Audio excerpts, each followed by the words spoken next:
And we're back, everybody. Welcome back to the International Brotherhood of Magicians official podcast.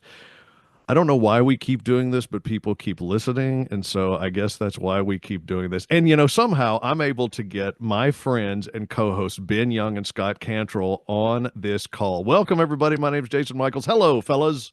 Jason, you promised me Hello. alcohol and money, so that's why I'm here. Hey, that's we got to keep that on the down low. Oh, sorry. Hi, Jason everyone. just told me I just had to be here. He didn't even offer anything. Oh, well. Right. It's just, that's one of the perks of knowing me. You just get to participate in bizarre things. You never know what's going to come next. What's new in your worlds, fellas? Ben, you're, a couple of podcasts ago, you were in Nashville performing at House of Cards. What's new in your world? You're back in Vegas? I'm back in Vegas, back to the normal grind Okay. of being a professional magician, which looks unemployed most of the time, and it looks really glamorous at other times. Yeah. Have you done any interesting There's a gigs? lot. There's a lot of listeners that just felt really seen by that statement. By the way, Yeah. Oh, I'm one of them, Ben. Hi. What? Hi there. Good to see you. Absolutely. Scott, what do you have you done any shows recently, Ben? You had any gigs lately? Yeah, so I was after House of Cards, I went home to visit my parents in East Tennessee, and I did a couple of close-up shows, kind of house party style. Yeah. And that was really fun. I've been enjoying doing close-up shows because it gives you a chance to do magic that you don't normally get to do. So people that do strolling magic know you kind of are in and out really fast. And doing a stage show, that leaves a lot of if you're not using like cameras and projection and stuff, there's a lot of close-up that just doesn't work. Longer form stuff or things where you need a table or you need to switch something or anything like that. And so doing these close-up shows that they feels like a show, but it's also really casual. It feels like we're just kind of hanging out. Has been really fun. It's been a kind of best of both worlds kind of thing. It strikes me that type of setting, where you have more time to do stuff that you might enjoy doing more, but also the fact that you said that it's very informal. It strikes me that is the type of thing that is really resonating with audiences right now. Yeah, it's something that I started offering last year. And for people that do close-up magic already, I would really consider trying it. If you have a client that reaches out and they have a group of only 10 or 15 people, so this might be like a small adult birthday or a bachelorette party or something along those lines, where it's just a few close friends and family and it's going to be at their house or something. Pitch them on a close-up magic show. It's a very cool experience. It's intimate, fun, casual, doesn't feel corny because you're not doing a razzle dazzle kind of show. You're just kind of hanging out with a deck of cards and having fun with them. And it works a lot better than strolling when you have a small group like that. Gosh, I just wish I'd known that before I did this party for 7 30-year-olds, and I did 4 illusions in their living room. That would have been a lot simpler just to have. Did they have a loading dock through the kitchen? Is that what was going on? No, I had to assemble the things right there, just one at a time. I would assemble one, do the illusion, then take it down. They would go have a drink, reassemble the next one. It was an ordeal. Let me tell you something. You just described a gig that I did in Italy. Ben, were you there, Ben? Or who was there with me? I did a gig. I'm sure I was. I was in Italy. Which one? God, which base was that? It was the base. Was it the one that was upstairs? Yes, it was the one where you had to literally carry a cube zag and an origami up 2 flights of at least 2, if not 3 flights of stairs. At least 2. And we performed this show. And they said, oh, it's going to be a small space. Here's the problem. The contract that I had signed said that I was going to perform illusions. Now, the vast majority of every one of these shows was on a 50-foot stage for hundreds of people. But this one show was I don't even know how to describe it. It was like a patio, a covered patio that was, it was not big. And I'm sitting there. No. And I'm like, and I'm sitting there talking to my assistant, and I'm like, all right, I know this is not the best possible setting, and I know that the people in the front row are 6 feet away from you, but let's just Let's do the best we can, because that is sometimes what a working magician actually like. That's the difference between what some people think a working magician does versus what a working magician actually really does in order to fulfill the contract. I mean, we did cube zag. We did, I think, like a sword basket. I don't know if we managed to bring the origami up those stairs. Maybe we not. did a sub trunk though, for sure. Oh yeah, which is always fun. But the good news is we lugged all that stuff up all those stairs to do it in what was like a rec room. The good news though is that about 3 people showed up to the show. That's right. That's and I'm not sure that they spoke any English either. They were just kind of they were standing it was all towards the back, just like watching us, and we were like, well, I mean, the contract stipulates we get paid for this, so let's just do it. Right. It's kind of like if you're doing like a nooner at a college. Yeah. Because it was like in the afternoon. It wasn't like an evening thing. It was people that were on their lunch break and we were interrupting them.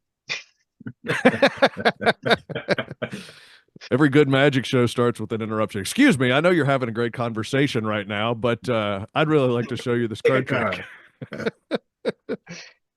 So the moral of that story is learn a few card tricks, sell a close-up show. Love it. And call it. Absolutely. Scott, you were just at the I.B.M. mid-year. We talked about it briefly on an earlier podcast. Any highlights come out of the mid-year meeting? Well, just to echo what we talked about on the kind of the bonus episode where we did about that upcoming convention and conventions in general. No, it was a fantastic mid-year meeting for the I.B.M. leadership. I was pleasantly surprised. Sometimes I go into the mid-year or one of the leadership committee meetings for the I.B.M. and I'm wanting the conflict and the drama just for the entertainment of it all. And the only disappointment about this mid-year is that there was none. Now it did seem like everybody got along very well. Yes, of course, and I say that somewhat tongue in cheek, although I do like a good knockdown, drag out brawl at an I.B.M. leadership group. I don't know how many of these conventions you've been. How many of these meetings have you been to? You know what? That's how we should have sold the convention thing. Is there's going to be a knockdown, drag out brawl sometime? It's just going to happen. We don't know when. No, in all seriousness, the mid-year was incredibly productive. A very thoughtful, strategic, intelligent, hardworking group of people. I'm privileged to be a part of that group. Jason, obviously, you're one of the leaders of that group. Currently I.B.M. vice president. And so, yeah, it was very productive. The Houston location, the Royal Sonesta, is a tremendous location for the upcoming convention in July. If you haven't registered yet, please go register now. You do not want to miss it. It's going to be a phenomenal convention. So, yeah, very productive. And then on the magic front, did a show at the Comedy Club Zanies. What was that, Jason? A couple of weeks ago. Yeah. With Stephen Bargatze, and it's always fun to perform with anybody, but in particular someone like Stephen, and had a great he tore it up, didn't he? Show. Yo, man, you did too.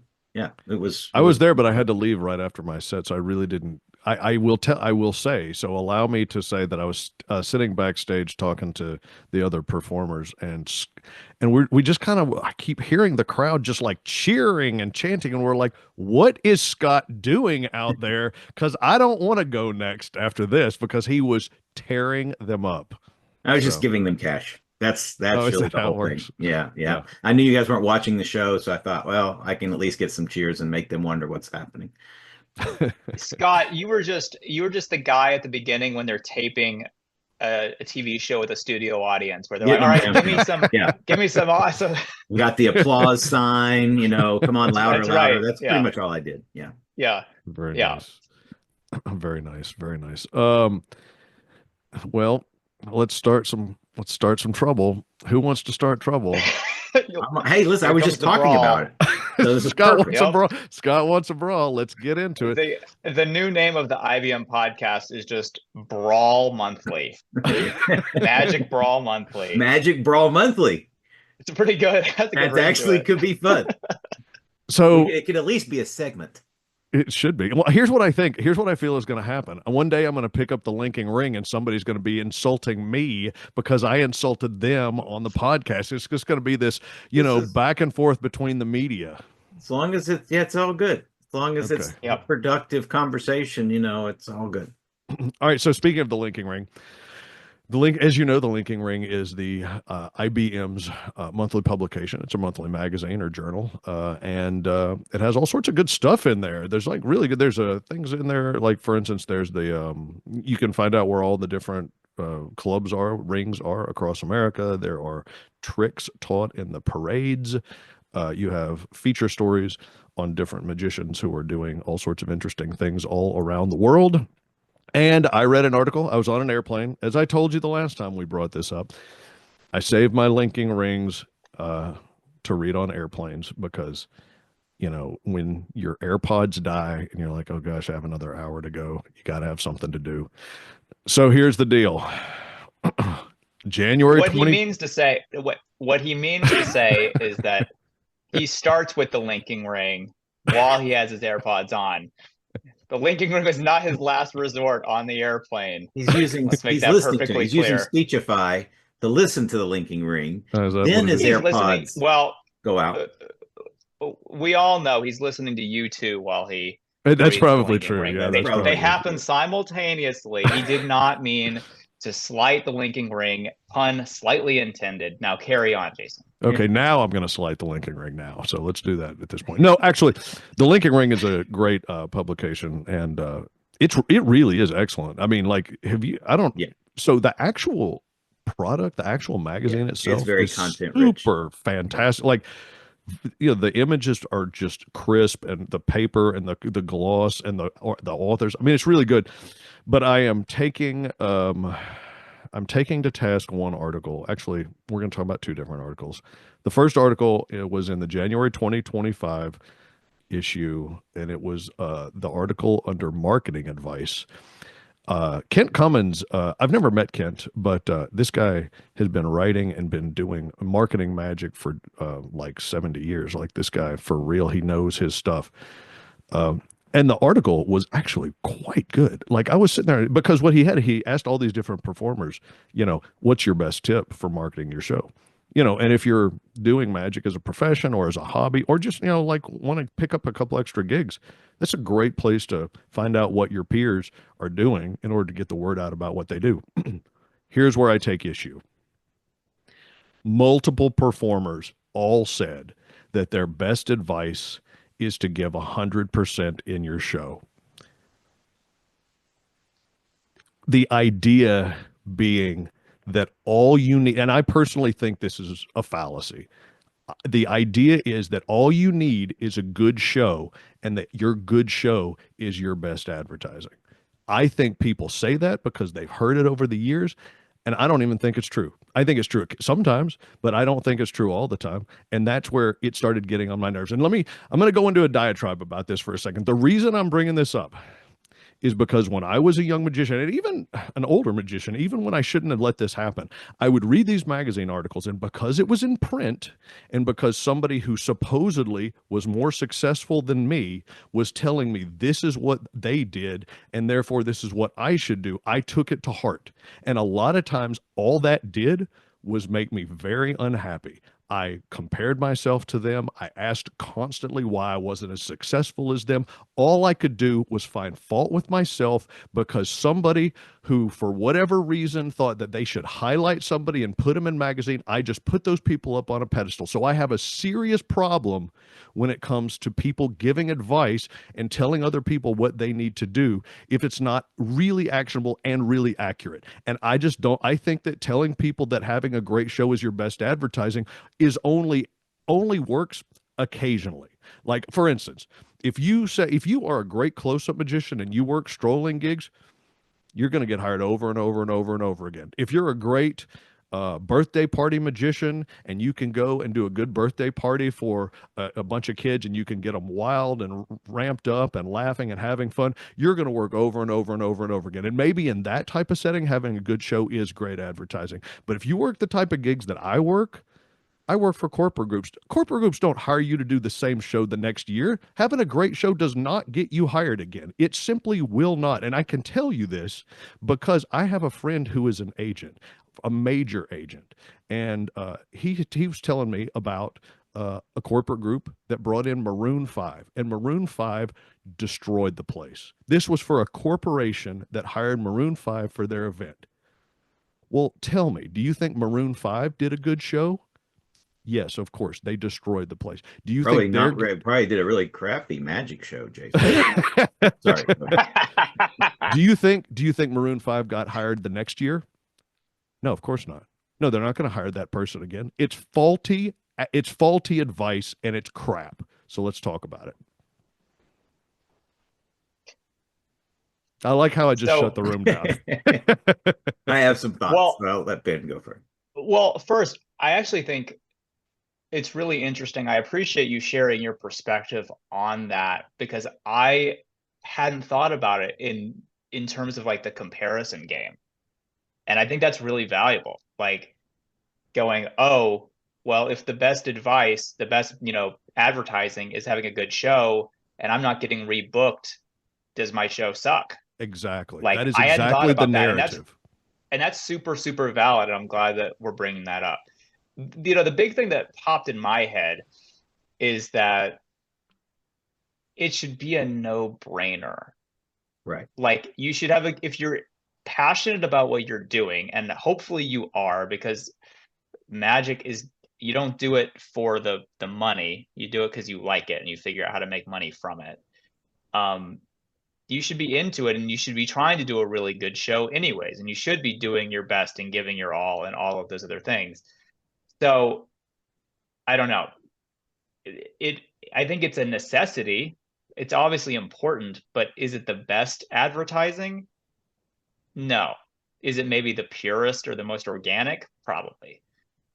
And I have a couple other thoughts, but I want to hear from Scott too. Yeah. Yeah, I think, Ben, you make really good points. Jason, your notes are well taken too. I think that I think the comparison note I think is fantastic, because I heard the same thing when I was young in the art and a full-time professional at the time. And I would hear it over and over and over again. If you do a good show, you're going to get booked again. And Jason, you mentioned close-up strolling as an opportunity for that, and birthday parties and that family shows. And certainly, of course, any magician who is good at all is going to do a show, and you're going to have someone come up to you and say, hey, can you do the same thing for my group? Right? That happens. Yeah. I don't want to say it happens all the time or with every single show, but if you have a good show, it's going to happen. It's going to happen consistently. But I think that's only half of the equation in my estimation, and coming from a marketing background. Having a good show, having a good product, I agree with Ben. It should be where we begin the conversation, not the end of the marketing conversation, right? If you don't have a good show, you're probably not going to get booked no matter what you do. I have some, there are exceptions to that too.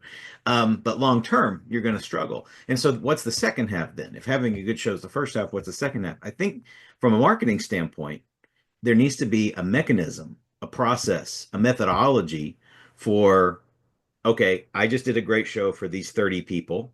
The person who hired, in a corporate setting, Jason, right? It might be 100 or 300 people. Most of the people in that room who are your audience probably can't hire a corporate magician, because they're probably the employees at the organization you're working for. Right. So in that case, it would be that organization needing to hire you again, or maybe they're part of an association and they invite you to, oh, you did great for our company, now we want you to come perform at our association. But those opportunities are fewer, right? It's not like every 100 people in the room have 100 opportunities, have an opportunity for you. It just doesn't work that way. But when you're doing close-up strolling or birthdays, or you are in front of a group of people who are potential buyers for you in some way, then what is the mechanism or methodology to articulate in some way, implicit or explicit, hey, I'm doing a great show for you. I know you're liking it. If you have this kind of event, or if you know of someone who is an influencer decision maker for this kind of event, would you please pass my name along? And all of that is happening subtextually, right? But what is the method and process and mechanism to communicate what I just said out loud to those potential buyers in the room? Lots of ways to do that, right? Mm-hmm. You can do it blatantly. You can say what I said on the stage if it's the right environment. I wouldn't necessarily recommend that. But there's other ways to do it as well. So I think, and we could spend an hour just on what that methodology and process and mechanism might be or could be. There's lots of potential strategies, but I think having a good show is the first half of the equation. I do think it's necessary and helpful. You're not going to get booked by anybody in the room if you aren't any good on stage. But certainly in terms of getting gigs, having a good I can vouch, having a good show does not automatically get you gigs, and having a mediocre or bad show does not automatically mean you can't get gigs. We've all been to magic shows and all seen magicians who are getting paid to be on the stage in front of us who probably maybe shouldn't be the one that was on that stage, at least not in that environment.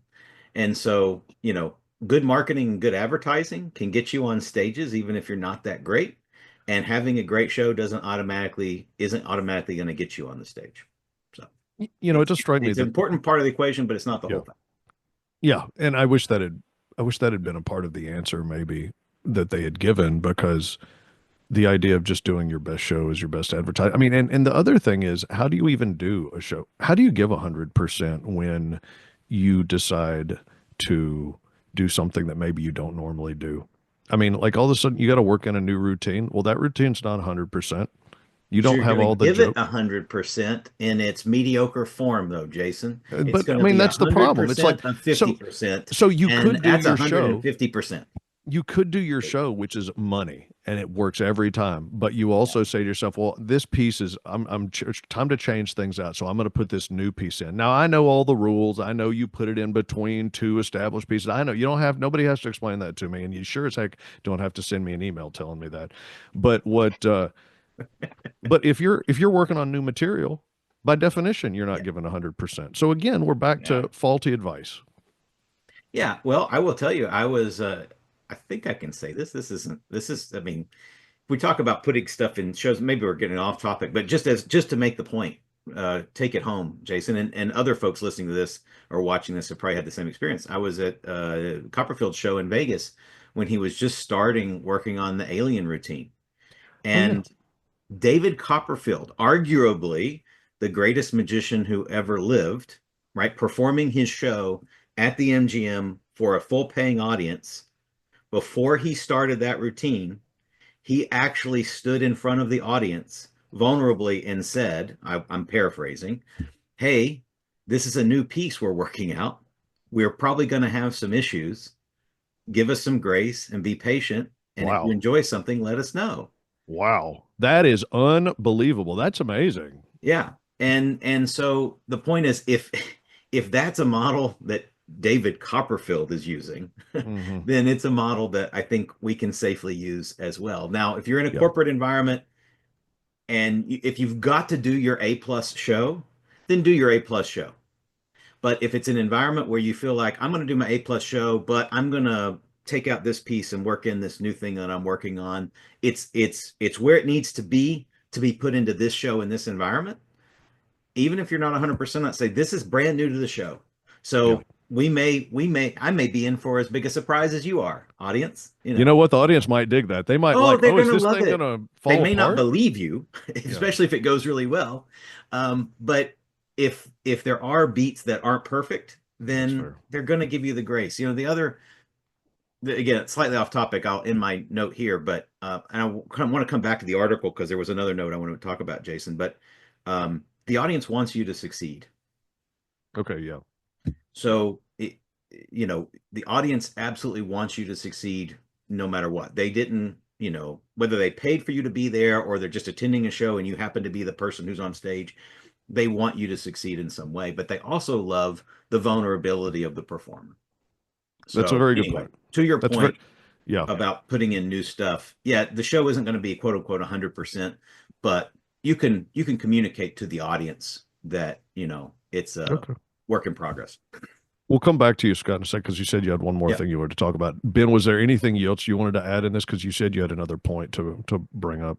Yeah, and Scott had mentioned that we've seen magicians that were, mediocre, and you're kind of wondering, why they got booked for it. But we can even look at it. I think it's maybe even easier if we look at it outside of magic. Mm-hmm. How many times have we bought products off TikTok Shop or Amazon or whatever that even had bad reviews and the product just doesn't work, or there's something really wrong with it in any sense? And that just proves that with good marketing, you can sell a bad product, right? You put an influencer on there that says it's great, you have a great video, and you buy the thing. But I mean, that makes it, I hope, makes it more relatable for people to kind of understand is we've all been there, we've all fallen for that. And so you can have a bad product and make a lot of money and work a lot. You may not get booked by the same people over and over again, right, but you can stay busy with that. So fair. Yeah. Yep. Scott, what was your other what was your other point that you wanted to just in that same article, some fantastic sources and notes in that article. I would encourage everyone to read it. And they can read it digitally by going to magician.org. If you're a member, you just log in with your membership, and then you can literally pull it up and read it on your device, on your computer, on your phone, whatever. So if we're talking about, and you're going, oh, I want to read this whole article, go to magician.org, log in with your membership. If you don't have a membership, you can become a member of the International Brotherhood of Magicians. It's relatively inexpensive for an annual membership, and then you can get the linking ring 12 months a year, every month for 12 months a year. But I'm sorry to interrupt, but keep going. No, it's a good, perfect plug, Jason. Thank you. In the column, one of the people that Kent asked this question to is Shep Hyken, fantastic magician and Hall of Fame speaker, professional speaker. If you ever get the chance to hear Shep speak or do magic or both, take advantage of it and talk about a worker. I mean, this guy's done everything.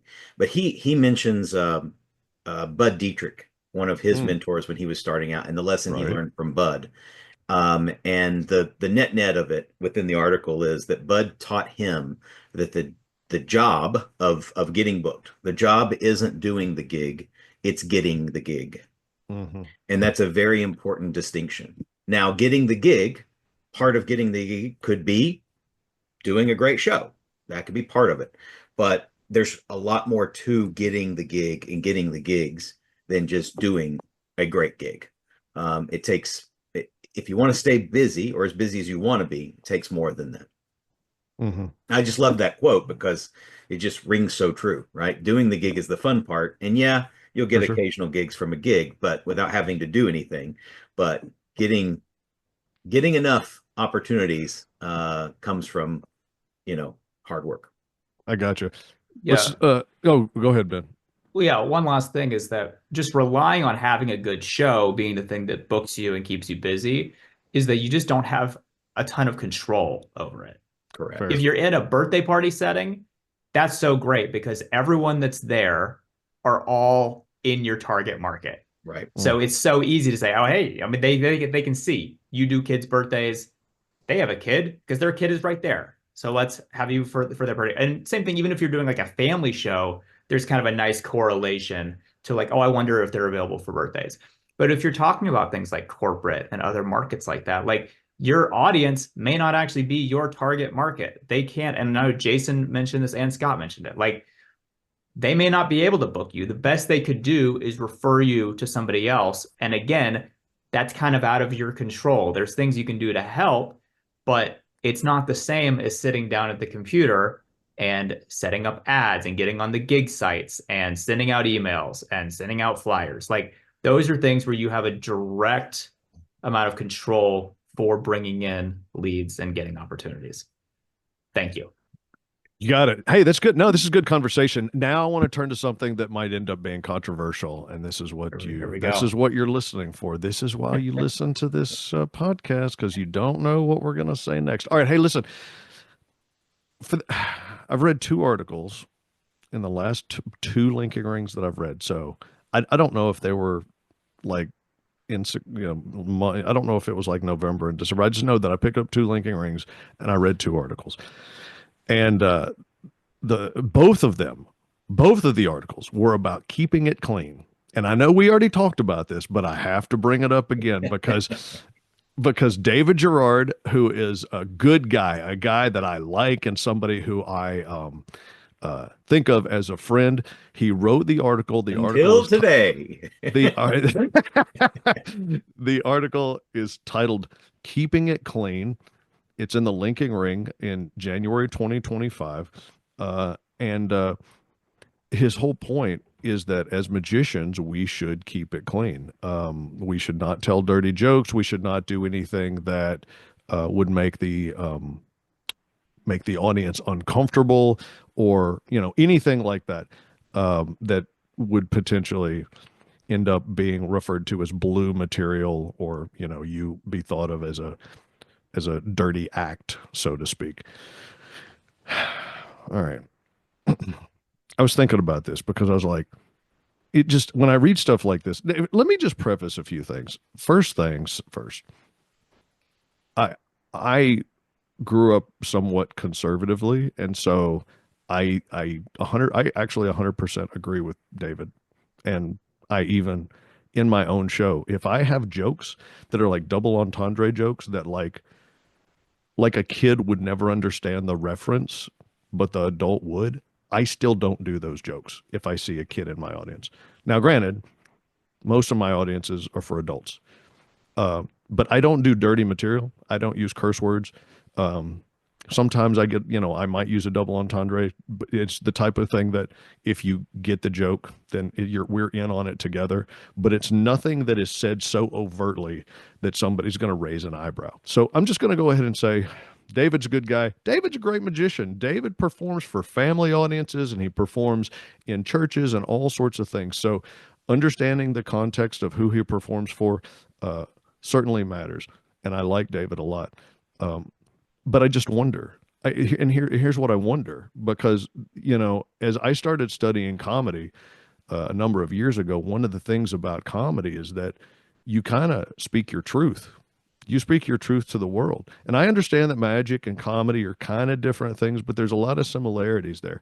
And and when we tell people that you should keep it clean as a magician, this goes back to the idea of being told by someone in a position of power, and you're in a position of power because you're being published in a magazine that is sponsored by a major association, a major club that leads the magic, community, as far as, just with members and all sorts of different stuff. You're being told by somebody in a position of power what you need to do. And here's what it all comes down to. Is this not just the point of view of a bunch of quote unquote old white men, which is exactly the problem? And this is exactly what we hear is the problem with magic clubs. That everybody says, oh, the problem with magic clubs is just a bunch of old white men. And I know nobody actually wants to say it out loud, so I will. This is what it boils down to. Are we not being representative to the world that we actually live in? I mean, we're constant. Look on my phone, which is sitting right next to me on this. I am constantly bombarded with things like violence and tragedy and news and all sorts of real things that happen really in the world. So are you telling me I can't go on stage and talk about, honestly, the things that are going on in the world that I want to talk about? I have to put on some false face just so that I can stand up in front of an audience and do some vanilla, plain, pathetic magic? I mean, come on. Tell us how you really feel, Jason. I mean, that's why I prefaced it by saying that I do censor myself. But there's this part of me that this really, really bothers me. It really gets under my nerves because all I can think about are the people who are doing things that are different. Now, in a minute, I'm going to flip this whole conversation. I'm going to completely contradict everything I just said. But for now, let's focus on that. What is the magic world? Is the magic world stagnant because we don't have a point of view, because we don't have any real perspective? All we're doing is doing what we saw the people do 80 years ago, and so therefore we're absolutely irrelevant in the world of art, and we're not even considered an art. If you go to a performing arts conference, you're not considered an art. You might be considered a variety art, but if you think that they're going to take you seriously, like they take dance or they take musical theater, no, they will not take you seriously. And the best you can get maybe maybe you can get hired as a variety act to go on their family series. You're not going to get hired to go up against, some actual legitimate Broadway play. And you're probably not even going to get hired to go up against an actual real comedian who does have a point of view. So are we just a bunch of old, tired white men who have no point of view? So there's two things going on, or two things I want to disconnect just for a second. One is this point of view conversation, which I completely agree with, and related to it, right? I'm disconnecting them. I'm really spreading them out a little bit.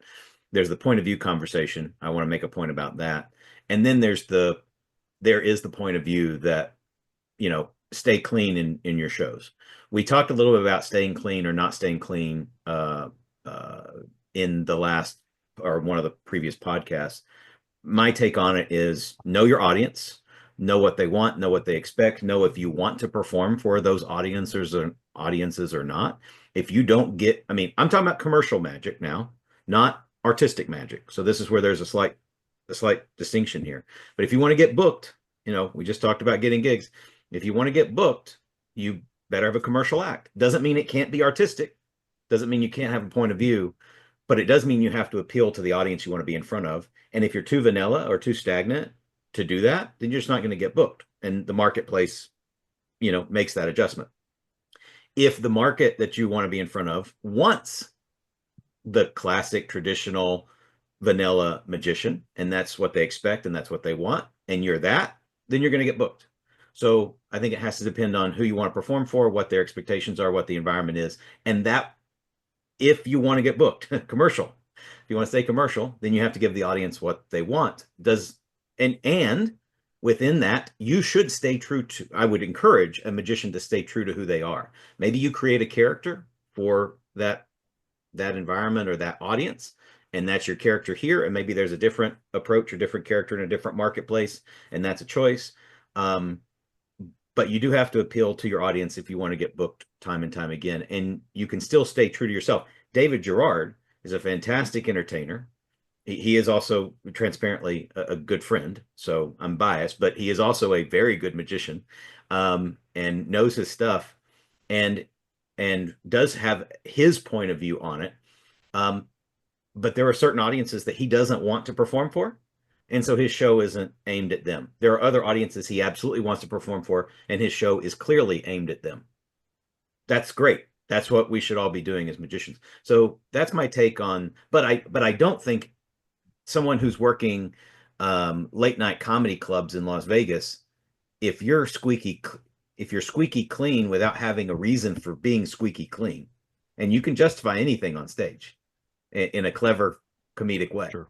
But if you're doing it just to do it, and that's not what the audience wants, you're probably going to get booed off the stage, like you're at the Apollo Theater. So let's just be real. There are different audiences for different kinds of acts. And in that sense, from a commercial standpoint only, I think you can be clean. You're going to work for those groups. You can be blue and you can work for those groups, and everywhere in between. I think there is a place. Going back to point of view, I don't think I could agree with you more on magic as a whole. There are very meaningful exceptions to the rule, but magic as a whole has and still is. Hopefully we're starting to break out of it. Maybe this conversation is another chisel mark, right, at breaking down that cliche of vanilla, stagnant, cliched magic. Hold out your hand, know the clean one. Let's kind of break out of this stagnant, world that we've created. So having a point of view, clean or not, dirty or not, regardless of the audience, I think is incredibly important if we want magic to become what we all believe it already is, but we want people to see that as an art form in which it is. But it requires a staunch, clear point of view. There are magicians, and I will name a couple, and then I will stop my talk here. Derek Delgadio's show, in and of itself, off Broadway in New York. Jason, Yep. we saw it together. Absolutely. An incredible experience. Derek has a point in that show, and in all the projects I've seen him do. He has a point of view, And it doesn't matter. He did not create that show for commercial success. Now he's talented enough and he knows what people will respond to and he knows how to tell a story and he had help, right? But what he created with that show and his other projects, that was art. It was not a magic show. It was an experience. It was an artistically driven experience, Sure. and hyper personal, which made it resonant. So that's an example. You could argue that David Blaine has a POV, has a point of view. You could even argue, love him or not, that Chris Angel has a point of view. It may not be something that resonates with you, but it is a point of view. Well, and I will argue that Penn and Teller have a point of view. Oh, Penn and Teller are a great example of elevating magic to a level of art because of their point of view, and they have had since the very beginning. So all of that to say, there are exceptions to this malaise, vanilla, stagnant world of magic that we so often find ourselves. But more magicians, and I will include myself in that more magicians category, we need to have a stronger point of view. It doesn't have to be contrarian. It doesn't have to be dirty. It doesn't have to be crude or mean or anything like that. But it has to be clear and it has to be compelling. And that's not easy to do, by the way. Right. That's why it's not done. Hard. It's because it's not easy to find your own point of view in that way. Yeah. And, honestly, the audience often, until they know what to expect, they don't even know how to respond to somebody with a point of view sometimes, because it's really not strong, what they're expecting. They're like, wait, this is magic. And it's there. You have to, it takes a lot of repetition. It takes a great, a forceful personality to really pound that home to the audience so that they really understand what they're saying. Go ahead, Ben. Yeah. And I think that's huge. And Scott, I love that you mentioned that that's the hard part, is actually, how many magicians really have sat down and thought about, who am I and what do I want to say? What is my point of view? What is my perspective? And that's hard enough in comedy. And it's even harder when you add magic into it, because now we have Derek Delgadio's show is just so incredible for that reason, because he's able to blend them together in a way where it isn't a magic show.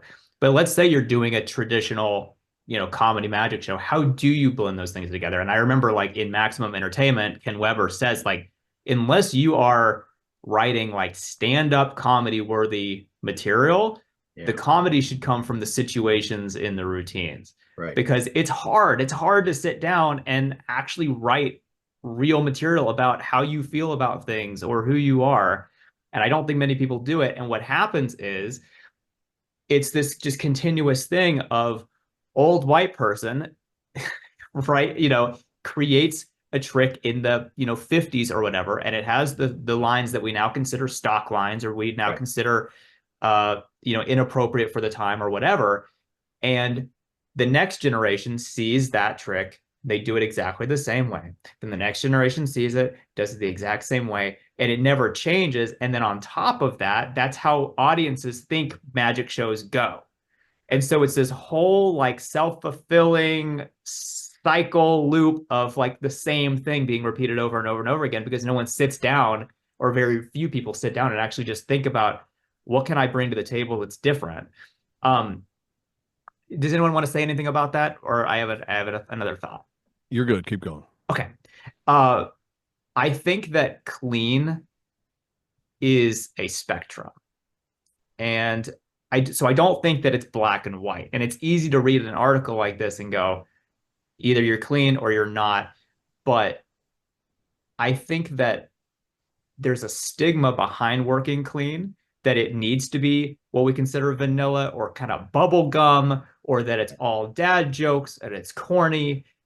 And that's not true. It's harder to do something different. And vice versa, by the way, working dirty, it's easier to just drop all the bombs that you have to use symbols to write out, or to do all the innuendo, right? To do the broad trick. Like, all those are easy. It's easy to be super vanilla bubblegum clean, and it's easy to just drop words because you can, right? It's harder to do something different. And so, like I was saying, I think clean is a spectrum. I personally choose to work clean as my default, but I don't feel like my show comes across as someone who's trying to work clean, right? It's natural. Yeah. It's natural. And Jason has seen my show a ton, and I think can say there's a lot of genuine me that comes out in the show, things that some people would never be able to do because it wouldn't seem authentic. There are, there's pieces of magic that use a picture of me or whatever, where I'm literally talking about myself and my life, but it doesn't feel like I'm trying to be clean. And I don't think it comes across as corny either, to the extent that, like, when I'm quoting, to corporate clients, I tell them, like, the show is corporate clean but not corny, because I want them to know, like, I'm actually doing a real thing. So I don't know. So again, I know I kind of went in a weird circle, but, like, I think clean is a spectrum. It's not bubblegum vanilla and then or working dirty. There's a level in between where you have to actually do the work and find yourself and figure that out. I will say that having an excellent show is hard no matter what you do, because it requires massive amount of thought. It really honestly requires writing, even if the writing that you do is writing that is done on stage, and then you repeat the same words over and over again in the future shows and stuff like that. But I mean, to if you are dirty, if you are clean, to have a show that is structured, that maybe has some sort of a through line or at least things that connect it, that is hard to do. And just being, like, to your point, being dirty for dirty's sake is cheap, honestly. I saw a magician perform at Zany's, and I will not say who it is because I'm not going to do that. I But was I there, saw, Jason. oh, dude, I saw a magician perform at Zany's who was about the filthiest act I've ever seen. And the people that I were with were just within 10 minutes. They're like, it's time to go. And I was like, no, no, no, we're staying here the entire time. We cannot get up and leave. There's too many of us, and this person would see us leave and would know that all the magicians left. So we're not leaving. But that act, that act would have been okay without there would have been no problems with that act without any of the curse words. The curse words were just, it was just like, I know that if I drop an F-bomb here, that the audience is going to laugh because it's inappropriate. And that's not good writing. It's not good writing. It's not good structure. It's not good writing structure. There's nothing good about it. It's just like, oh, I know I can get a laugh by saying this thing. Yep. And this goes back to what Ben was saying too. And it also goes to that point about these things are disconnected, right? Clean versus not clean is a spectrum. I love that analogy, Ben. It's 100% right on, or at least resonates with me. And then the point of view piece. These things are not mutually exclusive. In other words, you can be clean or work dirty and have a point of view or not have a point of view. Either way. This guy that Jason was talking about at the comedy club worked dirty for no reason and didn't have a point of view. There it is. The 1-2 punch. And here's the thing. Going back to getting gigs, he still got the gig. You know what? Yep. Not only did he get the gig, but he's gotten the gig since then too. Yeah. So clearly, and the other thing you have to be hyper aware of, and it's easy to fall into this as magicians. I didn't like the act. I would have complained to the comedy club. I didn't. But that was the expectation. By the way, the show is sold, adults only, etc., etc. So it's not that like is an excellent point. Expectations were managed. That is what the lay audience was expecting to a large extent in terms of the show. And they got it, and they seem to like it, and he's going to keep working. Yep. And there you go. So again, but from an artistic, commercially, it worked, right? But from a point of view, turning magic into an art, he's, and listen, I'm not saying I'm doing a whole lot for turning magic into an art either. I think I have my moments, but maybe they're few and far between. But this guy's not doing anything in terms of showing magic in an art form. And not everybody can and not everybody will, and that's okay. But we do need more not clones, but we need more thinkers and artists like the Delgadios, like the Blaines, like the Darren Browns, etc. Like the Penn and Tellers, like the Penn and Tellers, right? Listen, that's a short list. We could keep going. We need more of that type of thinking and that type of performing. Ben, do you have any final thoughts? Well, I also thought about what you were talking about. I believe it was in the last episode that Eugene Berger told you about being brave. Right. I mean, sometimes it's like I just said, it's so easy to take the patter that everyone's been using and just deliver it and do all the dad jokes and do the corny stuff. It's harder to be brave and to put yourself out there and say, I've got this weird idea. Like, let's see if people are picking up what I'm throwing down, or if like I'm on my own. And then the other thing about the magician that we won't name, that was crude and didn't have a perspective, is I guess it's also worth mentioning that audience satisfaction is also a spectrum. Some people, like if you get rebooked, okay, clearly some people liked it. So that's so and we know, and I think that David in the article even says, like, you can't please everybody. Correct. But it all goes back to knowing your audience and going, okay, based on the places I want to work, what's gonna give me the best outcome overall, where people are gonna like what I'm doing and I'm gonna be able to keep doing that thing. So knowing where you want to work, who you want to work for, and then sitting down and doing the work and thinking about who you are and what your point of view is huge. But that's hard because we all want to say yes to everything and just do our little show.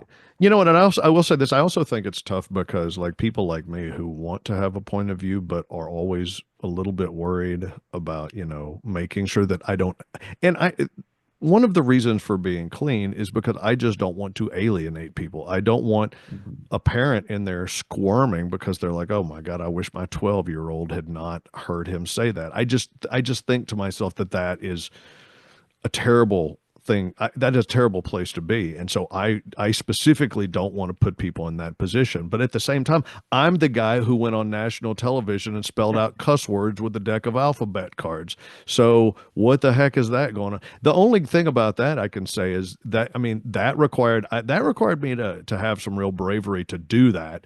And so it was a funny routine, but it was specifically a routine with a massive point of view. Like it had huge point of view. So no one could do it but you. Right. Yeah, that routine was very specific and could not be done the way that it was done with anybody other than me. So well, and maybe we should mention just the premise so people, and people can watch it too, but Jason has Tourette syndrome. And if you've been watching on YouTube, you already know that. You can tell. And so he's talking about that and about having tics and how one of the tics that people with Tourette syndrome can have is blurting out words. And it's you can see on social media that people shout out various expletives. Yep. And so the routine plays on that. But again, Jason didn't say, hey, it'd be funny with these alphabet cards. Just to go cuss a lot. Yeah, right. That'll get me on TV. But it came from that real place of knowing who you are, being brave enough to put your story out there to a nationwide audience. And no one else can do it. Right. Which is, you put it out there. And, it's the interesting thing about that is that we will see regarding that if, I've often thought to myself, by doing that, does that preclude me from doing certain types of gigs?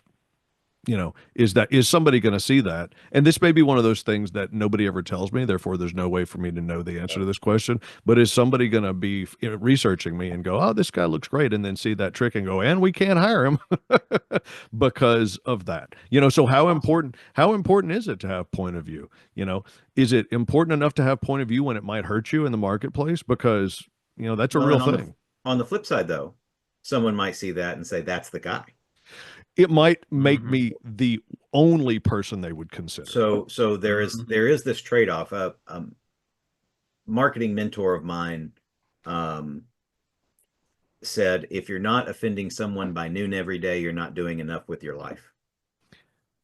And his point was, you can take that somewhat tongue in cheek, although I think he meant it, literally. But his point was, have a point of view. Yeah. Know who you are, have a point of view, and stay there. If you decide to change your point of view at some point, that's your prerogative. But stand for something is what he meant. You make me, I've often thought, Steve says, or Bargatze says that when he talks to kids, he talks about comedy and whatnot. And he tells them, he says, a joke has two parts, a setup and a punchline. And the reason it's called a punchline is because it's supposed to be like a punch to the face. You don't see it coming. To which the point I realized was that every joke is offensive to somebody.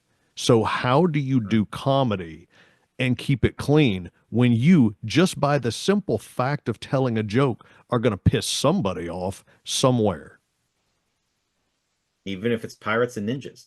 I mean, you know what? That's a very good point, which we're not going to get into that story. No, that'll be for a different podcast. Or find me at a magic convention and ask me about pirates and ninjas. But it is an interesting point. It just comes down to knowing what audience you're in front of and going, what's the thing that's going to get 80% of the people to really like it, right? And that is coming from the viewpoint of someone who wants to work a lot in a commercial way. Yeah. And so if you don't care about that, if you really if you are all point of view, then lean into that and do it and figure out how to monetize it if that's what you're interested in. But if you are someone who, and this is, I'm not meaning this offensively because I'm one of them, but if you are like a run-of-the-mill professional magician and you just want to work everywhere, pretty much everywhere, then you've got to kind of be clean by default. But that doesn't mean that you can, and I have material, I have jokes that I do when I know I can pull them off and I'm not going to get in trouble. But my default is working clean. But again, trying to make it not feel like it's clean. Like I'm trying too hard, right? Just being able to be yourself. But that's the hard work. So good luck, people. Good luck, people. And with that, let me tell you that the International Brotherhood of Magicians is the premier organization for advancing the art of magic. We have conversations like these on podcasts like this. And we also have a fantastic magazine called The Linking Ring. If you want to learn more and if you want to join the ranks of all the other magicians around the world who are members, you can learn more on magician.org, magician.org. You can get all the details about joining the International Brotherhood of Magicians, and you can learn more about our big, giant family reunion convention that is taking place in Houston this July.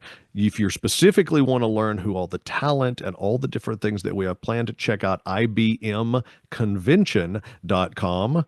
But to register, you should go to magician.org. All right, folks. Thanks, guys. It's been fun doing this one more time. I appreciate you. I appreciate all your input. And that is us. Thanks, Jason. Thanks, everybody. Thanks, y'all. Peace.